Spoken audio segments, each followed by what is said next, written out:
Shalom Matrix Worship Community. Shalom. Apa kabarnya? Puji Tuhan. Tuhan. Ya, Aku diberkati. Hari ini kita akan memuji dan menyembah Tuhan. Siapa yang siap memuji nama Tuhan? Angkat tangannya, berikan tepuk tangan untuk Tuhan Yesus. Let's worship Him.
kami, yang sanggup memulihkan kami. Biarlah Tuhan Yesus selalu ada respon dari kami untuk kami senantiasa meninggikan dan memuji nama Tuhan. Dalam setiap keadaan, dalam situasi apapun, Tuhan Yesus tetap nama Tuhan saja yang dipermuliakan. Saat ini Tuhan, dalam Midweek Worship Community, biar pada saat ini Engkau yang mempersiapkan setiap hati-hati kami, mempersiapkan pikiran kami Tuhan, untuk kami tetap bisa fokus terhadap Tuhan dan terhadap firman-Mu. Urapi hamba-Mu, urapi setiap hati kami Tuhan Yesus, agar kami menerima firman-Mu dengan penuh sukacita, dan kami percaya firman Tuhan itu akan banyak mengerjakan perkara-perkara yang ajaib di dalam kehidupan kami, sehingga Tuhan, kehidupan kami juga boleh menjadi berkat.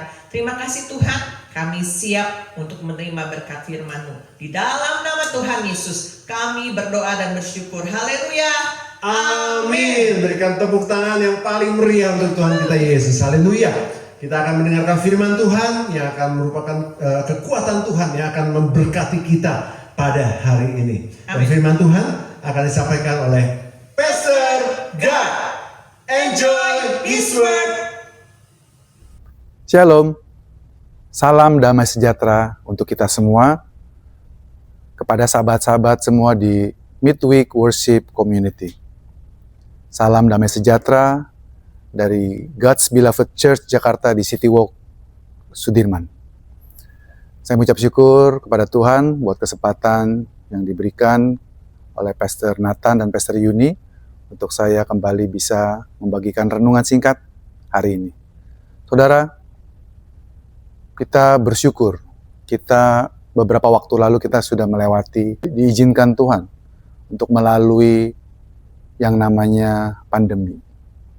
Pada saat pandemi itulah manusia dipaksa menemukan teknologi, menemukan cara untuk bisa berkumpul, berkomunikasi, walau tidak bisa keluar rumah. Saya percaya teknologi Tuhan sendiri yang menciptakan dan Tuhan maksudkan untuk pengabaran kabar baik, Injil kasih karunia-Nya. Ya saudara, adalah kesukacitaan kita untuk bisa mengabarkan Injil. Tetapi saudara, apakah itu Injil sebenarnya? Seperti kita tahu semua, Injil itu artinya kabar baik. Kabar baik tentang apa saudara? Apakah kabar baik kita harga bensin turun, harga beras turun? Ya, itu memang kabar baik. Tapi kabar baik yang Alkitab maksudkan, yang firman Tuhan maksudkan adalah manusia yang jatuh ke dalam dosa. Manusia yang tidak memiliki pengharapan akan kehidupan yang kekal.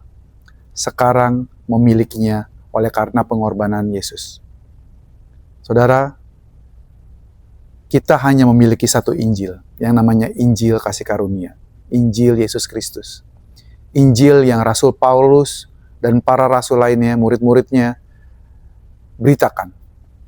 Tapi kita memiliki 4 kitab Injil, saudara. Saya percaya Tuhan mempreserve, menyimpan, memelihara semua kitab-kitab suci yang ada kita miliki sekarang, ke-66 buku, Perjanjian Lama dan Perjanjian Baru. Karena Tuhan ingin seluruh dunia tahu isi hati Bapa kita di surga yang sesungguhnya buat semua orang. Dia berharap kita semua menerima keselamatan yang Dia sudah berikan melalui Tuhan Yesus Kristus. Ya saudara, kita memiliki 4 kitab Injil saudara, tetapi hanya satu Injil. Hari ini saya mau sedikit memberikan tips dari apa yang saya sudah diajarkan. Saya mau bagikan buat saudara juga, teman-teman juga, sedikit tips untuk mempermudah, mempelajari, mengerti genre daripada keempat kitab Injil ini. Saudara, Alkitab kita terdiri dari banyak buku dan memiliki banyak genre. Ada yang namanya Taurat, ya, ada yang bersifat histori, cerita, ada yang bersifat Mazmur, puisi, saudara. Ada juga yang bersifat Injil, yaitu semacam biografi, tapi biografinya berbeda dengan biografi kita zaman sekarang. Dan juga ada yang bersifat masa depan, gambaran-gambaran, seperti kitab Daniel, sebagian Yehezkiel, dan kitab Wahyu.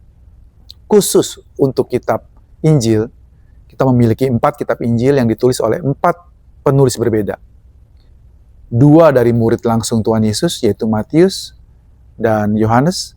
1 dari murid tidak langsung, yaitu dari Markus, yang para ahli percaya ini adalah Injil yang pertama kali ditulis, dan Markus mendapatkan sumbernya dari Rasul Petrus. Dan satu lagi adalah Injil Lukas yang ditulis oleh bukan orang Yahudi. Ya saudara, dan keempat Injil ini Tuhan pakai untuk menyampaikan tujuannya masing-masing. Setiap penulis punya tujuan tertentu yang ingin disampaikan. Nanti akan saya bagikan diagramnya, saudara bisa lihat. Injil Matius. Injil Matius itu ditulis untuk orang Yahudi. Ya saudara, audiensnya adalah orang Yahudi. Dalam kitab Matius ini, Injil Matius ini, saudara akan menemukan banyak sekali. Maka digenapilah nubuatan tentang ini. Ya saudara, karena audiensnya orang Yahudi. Orang Yahudi sangat paham, familiar dengan kitab-kitab mereka. Yang mereka bilang Tanak. Ya saudara. Dan di kitab Matius ini, Yesus digambarkan sebagai seorang raja. Sehingga dia punya gambaran, itu adalah seekor singa. Ya saudara. Lalu, di Injil Matius, karena Yesus digambarkan sebagai seorang raja, dan juga Injil Matius sering membandingkan antara Musa dengan Tuhan Yesus. Akan banyak perbandingan antara Musa dengan Tuhan Yesus. Musa waktu lahir terjadi pembunuhan, demikian juga pada zaman Yesus. Ya saudara, ada perbandingan seperti gitu. Lalu, karena dia ditujukan untuk orang Yahudi, makanya saudara akan menemukan pernyataan, frasa-frasa seperti kerajaan sorga. Sedangkan di Injil-Injil yang lain, saudara akan lebih sering menemukan perkataan Injil Allah. Kerajaan Allah maksud saya. Injil kerajaan Allah. Sedangkan di Matius, Injil kerajaan sorga. Apa bedanya? Apakah ada 2 Injil? Tidak saudara. Karena buat orang Yahudi sangat diharamkan istilahnya, mereka menggunakan kata Allah dengan sembarangan. Sehingga mereka menggantinya dengan kata sorga. Di Injil Matius juga saudara, karena Yesus digambarkan sebagai seorang raja, di mana perjanjian itu dibuat dengan Abraham dan Daud. Maka silsilahnya itu ada. Dimulai dengan pasal 1, inilah silsilah Tuhan Yesus. Dimulai dari Abraham, turun terus, Daud, turun, akhirnya Yesus. Ya saudara. Di Injil Markus, seperti saya bilang tadi, para scholar percaya, Markus adalah Injil pertama kali yang ditulis oleh Markus. Ya, Matius dan Lukas banyak mengambil bahan dari Injil Markus. Dalam Injil Markus, audiensnya adalah orang Romawi, orang Gentiles. Dan dalam Markus, Yesus digambarkan sebagai seorang hamba yang menderita, hamba yang tidak henti-hentinya lelahnya bekerja terus. Oleh sebab itu, di Injil Markus, saudara tidak menemukan yang namanya silsilah. Karena siapa yang butuh silsilah seorang hamba? Dalam kitab Markus juga, saudara bisa lihat di pasal 1. Kata-katanya itu dimulai dengan lalu, segera, sesudah itu. Saudara tidak memulai suatu sentence, suatu kalimat. Kalau saudara pernah sekolah, waktu SD, tolong bikin satu paragraf cerita dengan katakanlah 10 kalimat. Saudara tidak memulai suatu kalimat dengan lalu, setelah itu. Tetapi di Markus itu terjadi, saudara. Tanpa kita sadari, Markus ingin menunjukkan bahwa Yesus adalah hamba yang menderita. Dan oleh sebab itu, lambang dari kitab Markus adalah lembu jantan. Saudara, lalu di Injil Lukas. Injil Lukas itu Yesus digambarkan sebagai seorang manusia. Di Injil Lukas, siapa audiensnya? Waktu Lukas menulis, di pasal 1 dibilang kepada Theophilus yang mulia. Kita tidak tahu siapa sebenarnya Theophilus itu, tapi para scholar berspekulasi kemungkinan besar. Theophilus adalah seseorang yang berkedudukan tinggi, orang yang kaya, yang mendanai semua penulisannya Lukas. Karena Lukas itu mungkin diperintahkan oleh Theophilus untuk merangkum semua cerita, dan Lukas banyak interview kemana-kemana, dan Lukas menuliskannya dalam 2 edisi. Yang pertama adalah Injil Lukas, yang kedua adalah Kisah Para Rasul. Di Lukas ini, Yesus digambarkan sebagai seorang manusia. Siapa audiensnya? Audiensnya Theophilus. Karena dia manusia, dia memiliki silsilah yang mundur kembali, yang saya percaya adalah silsilah dari Maria sampai kembali ke Adam, bukan hanya sampai Abraham, tetapi sampai Adam, karena Adam adalah manusia pertama. Saudara, Yesus Kristus adalah pewaris sah dari kerajaan Yehuda. Kenapa? Dari keturunan ayahnya, dari silsilah ayahnya Yusuf, dia adalah keturunan Salomo. Dari Daud turun ke Salomo. Dan Maria punya anak satu lagi namanya Nathan, turun terus sampai ke ayahnya Maria. Kenapa tidak ditulis ayahnya Maria? Karena kembali lagi dalam budayanya Ibrani saat itu, saudara, wanita itu memang tidak diperhitungkan. Jadi walaupun disebutkan anak dari Yusuf, sebenarnya yang dimaksudkan adalah anak dari istrinya Yusuf, sang suami yang disebut namanya. Dalam Injil Lukas, dan seperti saudara tahu, Lukas adalah Injil yang ditulis bukan oleh orang Yahudi. Ya saudara, scholar percaya Lukas adalah keturunan dari seorang Yunani campuran dengan orang Yahudi. Sehingga Lukas seakan-akan dia itu memahami betul, oleh karena kasih karunia Tuhan, dia diselamatkan, dia dipilih. Karena dia tahu, Yesus datang untuk menyelamatkan orang Yahudi. Tetapi dia yang bukan murni orang Yahudi juga diselamatkan. Oleh sebab itu, dalam Injil Lukas kita banyak menemukan kekhususan, saudara. Saudara akan menemukan cerita yang hanya ada di Lukas, tidak ditemukan di Injil lain. Contohnya tentang Zakheus, tentang 10 orang kusta yang disembuhkan tetapi hanya satu yang kembali. Cerita tentang domba yang hilang, koin yang hilang, anak yang hilang. Ya saudara, cerita-cerita yang di Injil-Injil lain tidak tertulis. Bahkan dalam kitab Lukas lah, saudara akan menemukan perkataan penjahat yang disalib di sebelah Yesus. Tuhan, ingatlah akan aku kalau engkau kembali nanti. Ya, kenapa saudara? Padahal di Injil lain bilang kedua orang di sisinya Yesus itu mencemooh dia.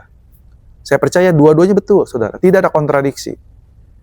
Mungkin di awalnya, saya percaya itu di awalnya mereka mencemooh. Tetapi pada akhirnya, setelah salah satu dari mereka mengamati apa yang Yesus lakukan saat dia disalib, dia menyadari ini bukan orang biasa. Oleh sebab itu, di akhir hidupnya, dia memohon kepada Yesus, Tuhan, ingatlah akan aku saat engkau kembali nanti. Dan Yesus berkata kepada dia, hari ini juga kamu akan bersama aku di paradise, di Firdaus. Itu hanya ada di Lukas, saudara. Injil Yohanes sekarang. Injil Yohanes dipercaya sebagai Injil yang terakhir ditulis dari keempat tadi. Injil Yohanes, Yesus digambarkan sebagai Tuhan. Oleh sebab itu, dia dilambangkan sebagai burung Raja Wali. Saudara, gambaran singa, lembu jantan, manusia, burung Raja Wali adalah penglihatan-penglihatan yang ada di Perjanjian Lama, di Yeskiel, ya saudara, dan juga ada yang ada nanti di Wahyu, saudara. Kita percaya banget, saudara, bahwa Alkitab ini seluruh ke-66 kitab yang kita miliki sekarang ini betul-betul diilhamkan oleh Roh Kudus.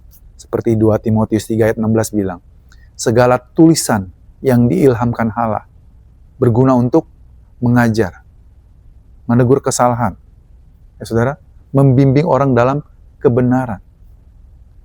Kita percaya tidak ada yang kebetulan. Dan kalau saudara betul-betul menyadari bagaimana Tuhan melindungi, menjaga ke-66 buku ini sangat luar biasa, saudara.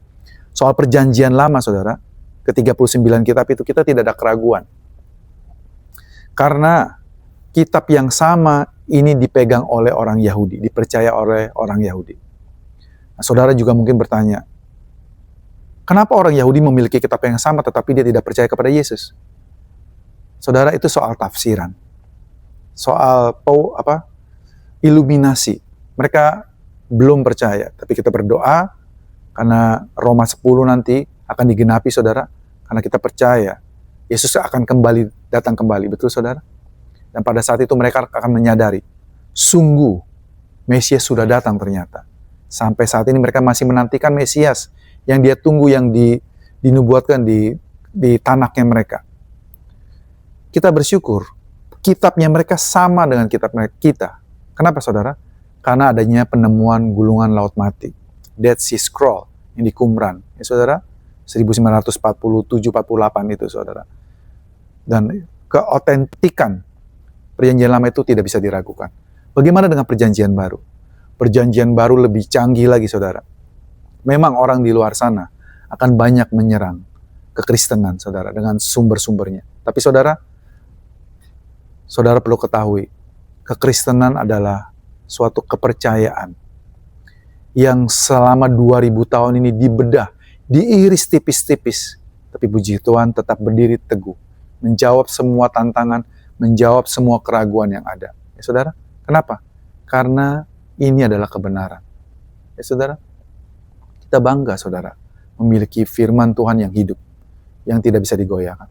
Kenapa saya ngomong ini saudara?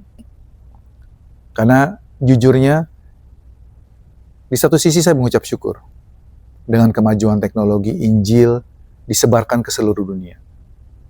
Kalau kita ngomong katakanlah 30 tahun yang lalu, kita mungkin tidak terpikirkan bagaimana kita mengartikan, memahami, nanti pada waktu Yesus datang, seluruh dunia akan melihat. Dunia ini bulat. Kalau Yesus datang dari sisi sini, bagaimana di sisi dunia yang lain bisa melihat? Sekarang ada yang namanya satelit. Tapi dulu siaran agak delay. Sekarang dengan internet yang sangat cepat, kejadian yang terjadi di belahan dunia lain hanya perlu beberapa detik untuk kita bisa saksikan di belahan dunia yang lain. Ya, saudara? Tetapi dengan cara yang sama, iblis juga memanfaatkan ini. Kita bisa melihat sekarang di medsos, media sosial, saudara akan bisa menemukan banyak dialog lintas agama yang kebanyakan menyerang kekristenan. Tapi ini kabar baiknya buat saya, saudara. Tahukah saudara, sejak COVID kemarin, sampai sekarang sudah 5 tahun, terjadi, keselamatan, banyak sekali keselamatan. Khususnya di negara-negara non-Kristen. Ya, saudara, banyak orang-orang dibukakan bahwa apa yang mereka percaya selama ini adalah kebohongan. Para pemimpin mereka itu menipu mereka, menutup-nutupi. Dan saat internet terbuka begitu luas, orang bisa mengakses sumber-sumber mereka. Dan mereka bisa bertanya kepada para apologet, istilahnya ya, tentang kekristenan. Karena mereka diajarkan berbeda oleh pemimpin-pemimpin mereka. Tapi waktu mereka bertanya dan mereka menyadari dan mereka disadarkan tentang apa yang mereka miliki dan apa yang firman Tuhan Alkitab katakan, sungguh bertolak belakang. Saudara, terus bertumbuh dalam iman kita, memelihara iman kita, membela iman kita. Tuhan kita tidak perlu dibela, teman-teman. Kita itu sangat kecil dibandingkan Tuhan kita yang besar. Apalah artinya kita bisa membela Tuhan kita yang besar? Sebaliknya, Tuhan yang besar itu sanggup membela saudara dan saya. Yang kita perlu bela adalah iman kita. Kita perlu menjelaskan, kamu memiliki pemahaman yang salah. Begini loh yang sebenarnya. Tetapi sebelum itu saudara, tentu saja kita semua rindu. Kita sendiri diperlengkapi, mengenal lebih lagi hati Bapa kita, hati Tuhan Yesus. Apa yang Dia lihat kepada orang-orang yang terhilang itu. Ini juga teguran buat saya, saudara. Saya bilang seringkali, bukan kadang-kadang ya. Saya kadang-kadang seringkali melihat orang-orang yang menolak Kristus, itu saya bawaannya marah, emosi, ya kesel. Kok dablek banget, nggak ngerti-ngerti dijelasin. Nanyanya diulang-ulang itu lagi. Berapa jumlah Tuhan kamu? Seperti gitu. Ya, kok Tuhan bisa mati dan sebagainya. Mereka tidak mengenal Injil, saudara. Tetapi mari kita melihat kepada Yesus. Waktu Yesus melihat orang-orang yang terhilang itu, saudara. Dia tersentuh oleh belas kasihannya. Dia ingin merangkul semuanya. Dan saya percaya, saudara, Saudara mungkin pernah mendengar, pada hari penghakiman nanti, akan ada sangat banyak orang yang masuk ke neraka. Karena terbukalah lebar jalan menuju kebinasaan, tetapi jalan menuju keselamatan hanya pintu yang kecil. Kita pikir begitu kan saudara? Tapi tahukah saudara, kitab Wahyu itu mencatat sebaliknya. Waktu Rasul Yohanes diberi penglihatan, dia melihat, aku melihat sekumpulan orang banyak yang tidak terhitung jumlahnya berada di sorga, saudara. Tidak disebutkan jumlah yang sangat besar berada di neraka. Karena saya percaya, saudara, pengorbanan Yesus itu tidak sia-sia. Saudara tidak tahu betapa jauh lebih banyak orang yang diselamatkan oleh karena kasih karunia Tuhan Yesus daripada yang terhilang. Ya, saudara, percaya akan kedahsyatan, kemahakuasaannya, kekuatan kuasanya untuk menyelamatkan. Karena Injil, ini salah satu ayat favorit saya saudara, Roma 1 ayat 16-17 ya, karena Injil adalah kekuatan Allah yang menyelamatkan. Pertama-tama untuk orang Yahudi, lalu orang-orang Yunani, Gentiles. Dalam bahasa Indonesia mungkin kita tidak nangkep begitu kuat kesannya. Injil adalah kekuatan Allah yang menyelamatkan. Tetapi dalam bahasa Inggrisnya dan dalam bahasa Yunani itu lebih tegas. The power. Pakai kata definite, saudara. Kata sandang tertentu. Yang artinya ini adalah satu-satunya kekuatan Allah yang menyelamatkan. Menyelamatkan apa, saudara? Bukan hanya menyelamatkan manusia yang berdosa dari kematian kekal, memperoleh hidup yang kekal. Tetapi juga menyelamatkan kita semua. Semua anak-anaknya. Semua orang yang percaya bahwa Yesus adalah Tuhan dan Juru Selamat kita. Dari kehidupan kita sehari-hari. Dari sakit penyakit, dari kegagalan, dari hubungan yang berantakan, dari kemiskinan, dari kekurangan, saudara. Dari semua hal negatif akibat kejatuhan manusia. Saudara, begitu besar kasih Allah akan dunia ini. Sehingga dia memberikan anaknya yang tunggal. Supaya setiap orang yang percaya kepadanya tidak binasa, melainkan beroleh hidup yang kekal. Saudara, mari terus dalami firman Tuhan. Terus gali firman Tuhan. Kalau hari ini saya membagikan sedikit tips untuk lebih memahami keempat kitab Injil. Oh, saya ingat Yesus ada lahir, orang Majus itu diceritanya di mana ya? Saudara sekarang tahu, adanya di kitab Matius. Karena Yesus digambarkan sebagai seorang raja. Di kitab Matius, malaikat ngomongnya, berbicaranya kepada Yusuf. Karena di kitab Matius itu audiensnya Yahudi. Di kitab Lukas lah, Gabriel berbicara kepada Maria. Bukan di Matius. Karena buat Matius, Maria itu perempuan, insignifikan. Tapi di Lukas, tempatnya orang-orang insignifikan itu ditempatkan, dipajang di atas podium untuk diperlihatkan. Saya juga termasuk, kata Lukas, orang-orang yang tidak layak, tetapi menerima anugerah dia. Ya saudara, nikmati terus kemurahan Tuhan setiap hari. Saat saudara merenungkan firman Tuhan, berdoa Roh Kudus membukakan, mengiluminasi pikiran saudara. Supaya saudara bisa mengerti isi hati Tuhan. Karena saudara, saya mengutip sebagai penutup, saya mengutip Santo Agustinus, Saint Augustine. Dia pernah bilang begini, di dalam perjanjian baru, yang lama itu disingkapkan. Di perjanjian yang lama, perjanjian baru disembunyikan. Atau saya parafrase saudara, di perjanjian lama, Yesus disembunyikan. Saat di perjanjian baru, Yesus dinyatakan. Saudara, saudara kalau tahu saudara, waktu saya tahu mendengarkan Injil kasih karunia, bahwa di perjanjian lama dicerita tentang Adam, dicerita tentang Nuh, dicerita tentang Yakub, Yusuf, Abraham, Ishak, Daud, Samson, dan sebagainya, Gideon. Itu terdapat karakter Yesus, tipologi Yesus yang tersembunyi di sana.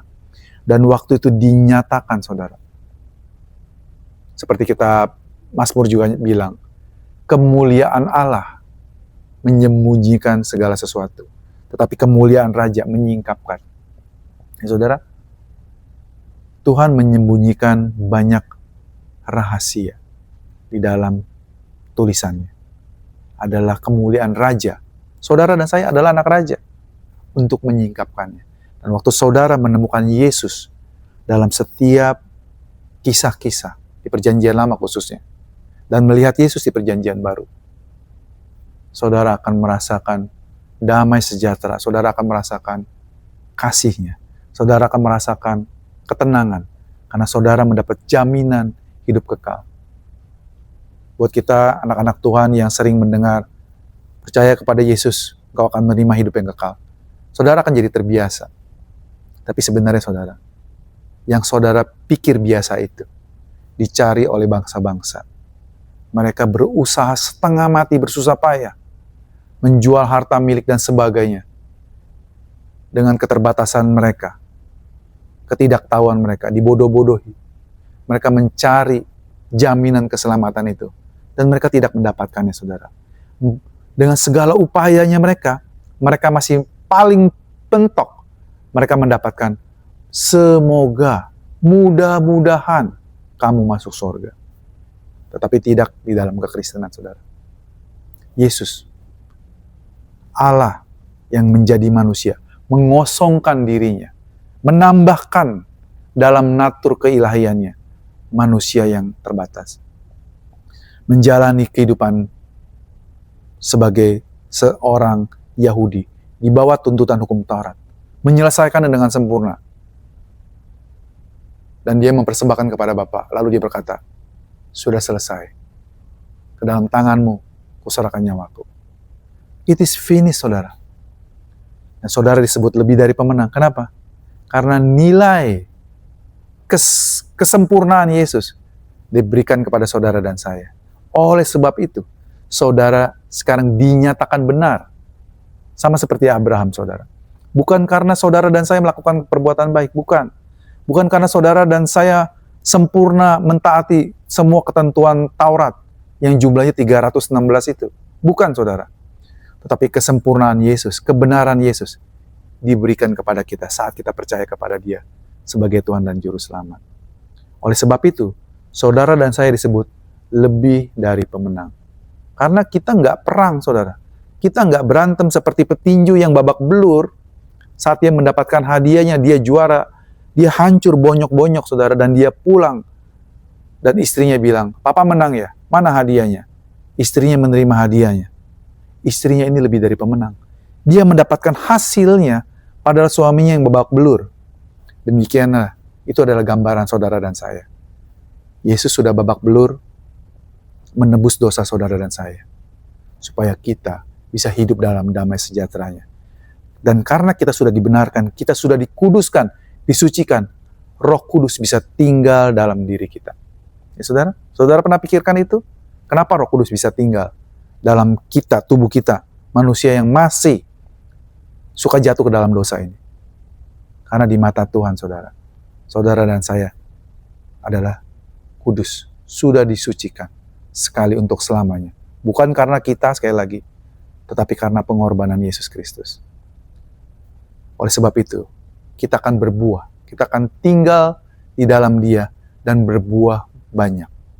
Saudara yang tadi tidak sabar, begitu saudara menyadari kebenaran ini, saudara mulai timbul kesabaran, kebaikan, kemurahan, kasih. Semuanya berbuah dengan sendirinya, saudara. Tidak ada yang namanya buah instan. Buah perlu waktu, saudara. Dan saya berdoa, kita semua akan melihat semua buah-buah itu tumbuh banyak dalam kehidupan saudara, saya, dan banyak anak-anak Tuhan lainnya. Dan saudara akan menjadi berkat buat dunia ini. Tuhan Yesus memberkati. Sampai bertemu kembali.